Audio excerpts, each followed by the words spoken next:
development and aging ها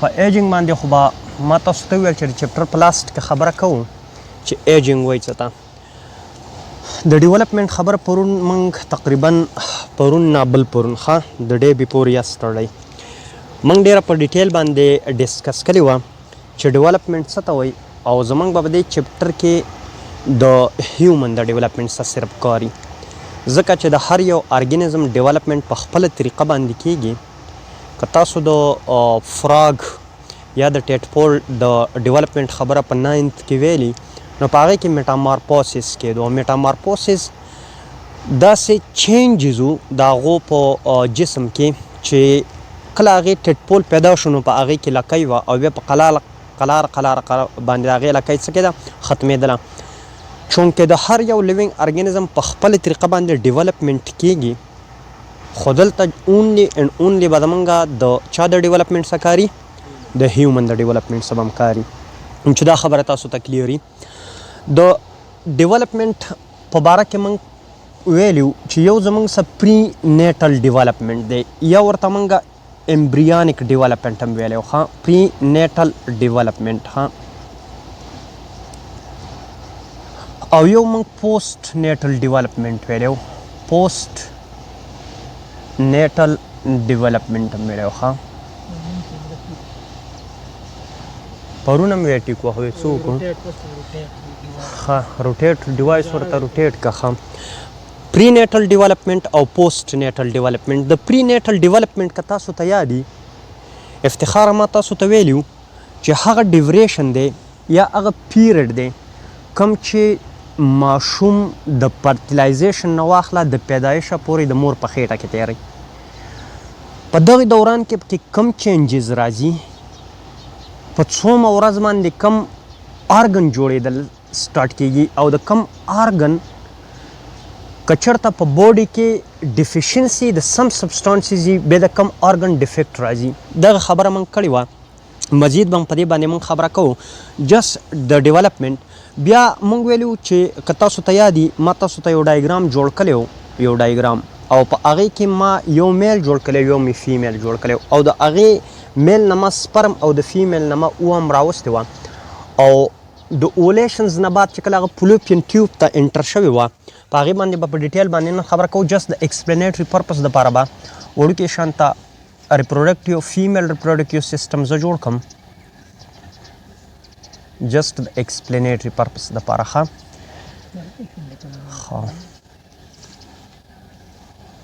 تا ته د موبایل روټیشن هم نه دی معلوم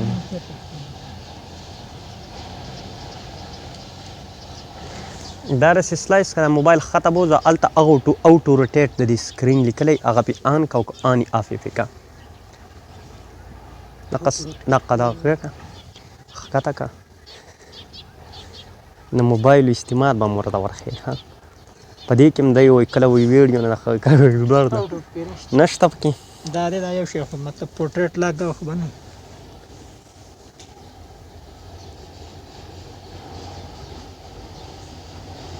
اوس چک کړه ستا به دې کې ورته بدل نوم لیکلی نو ستا ته هم ګناه نشته دی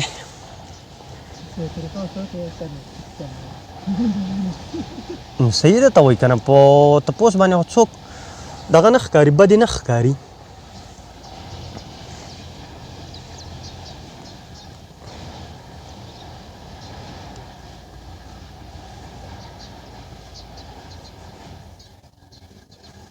دلته هم پرده یي ښه په دې کې یو سوری دې پردې ته هایمن وایي ښه هایمن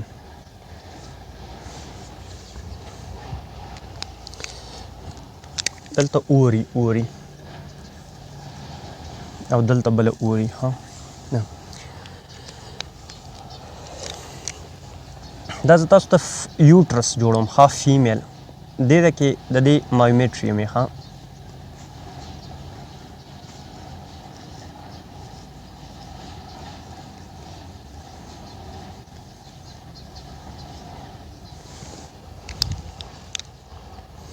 دا په بلیک باندې چې زه جوړوم دا ویجاینا ده ښه دې ته سروکس وایي دا ایریا چې کومه ده دا ایکسټرنل اوس دې ته وایي او دې ته انټرنل اوس وایي. ښه په فیمیل ریپروډکټیو سیستم کې به دا بیا په ډیټیل باندې ووایي. دا ویجاینا ده، دا سروکس دی SERVIX سروکس. دا ټوټل یوټرس دی. دا څه شی دی؟ دا ټوټل دا یوټرس دی. ښه دا ټیوب دی، فلوپین ټیوب دی. په دې کې دا کم چې فنګر لایک سټرکچر ما جوړ کړي دې ته فیمبریا وایي. ښه دې ته څه وایي؟ فیمبریا وایي. FIMBREA فیمبریا. دا کم چې ایکسپینډډ پورشن ما جوړ کړی دی فیمبریا نه لاندې دې ایریا ته انفنډیبولم وایي. خو چونکې ستاسو لیول نه دی، ستاسو لیول دا کم چې ایکسپینډډ پورشن ما جوړ کړی دی دې ته امپولا وایي. ښه دا امپولا ډېره امپارټنټ ده. ځکه امپارټنټ ده چې تقریبا 70 to 80% فرټیلایزیشن په دې ایریا کې کېږي. ښه په دې ایریا کې دې نیرو پارټ ته کومه چې د یوټرس ته انټر کېږي دې ته ایسټمس وایي. ښه که ستاسو په بوک کې نه وي نو مې یادوئ ایسټمس. ټوټل د دې ځای نه د دې دپاره دې ته فلوپین ټیوب وایي. څه ورته وایي؟ فلوپین ټیوب. نو دا ما چېرته کوم پارټس ولیکل دا دې فلوپین ټیوب ډفرنټ پارټس دي. ښه امپارټنس یې څه دی هغه درته وایم چې څه امپارټنس دی. هره میاشت د دې اوري نه اوم ریلیز کېږي. ښه جسټ به زه دا په دې باندې جوړ کړم. دا اوم ما جوړ کړم. که د دې اوم سټرکچر تاسو چک کوئ نو په دې کې یو لیر ستاسو په بوک کې کلیر دی چې هغه زه تاسو ته کلیر کړم چې هغه دی څه شی. که دا تاسو اوم چک کوئ نو د دې نه یو فار ایگزامپل دا اوم ده، د دې نه یو لیر تاوي، لیر یو ممبرین کې تاوي. ښه داسې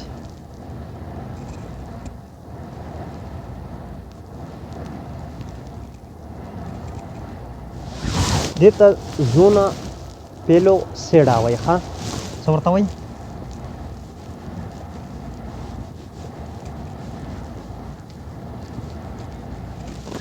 زونا پیلوسیډا ورته وایي. د دې زونا پیلوسیډا ورته زه اهمیت ښیم چې د دې څه اهمیت دی.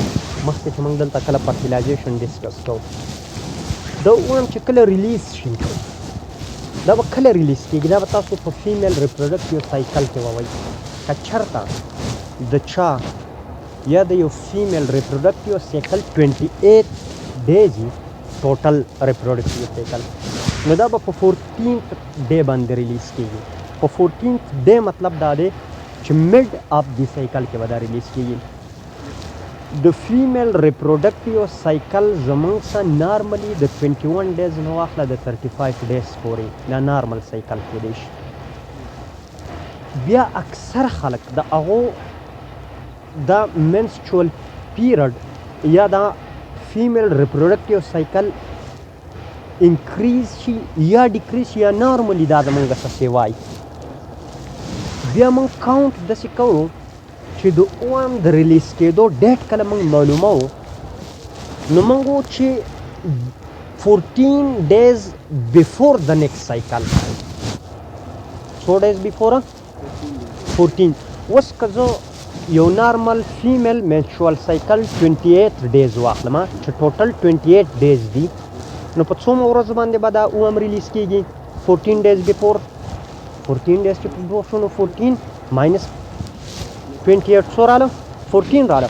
خو که د چا فیمیل ریپروډکټیو سایکل چېرته 21 days وي څومره 21 days نارمل خبره کوم نو د هغو به اوم کله ریلیز کېږي؟ 11 days نه 14 ورځې مخکې د نیکسټ سایکل نه. نو چې 14 ورځې ته مخکې لاړ شي نو 21 days چې شي نو 14 چې ته ماینس کړې نو څو راشي؟ 6 به راشي که نه 14 او 20 14 چې 20 21 نو په اومه یا په اتمه ورځ باندې به د دې اوم ریلیز کېږي. اهمیت یې څه دی؟ ولې دا خبره زه ډسکس کوم؟ یا یو سړی دی سوري چې سړي دا فیمیل ریپروډکټیو سایکل نه وي ښه زموږ په کلي کې خو نه وي خو بیا پته نه لګي که چېرته الله تعالی بیا نوی جنریشن راولي وي نو بیا هم پکې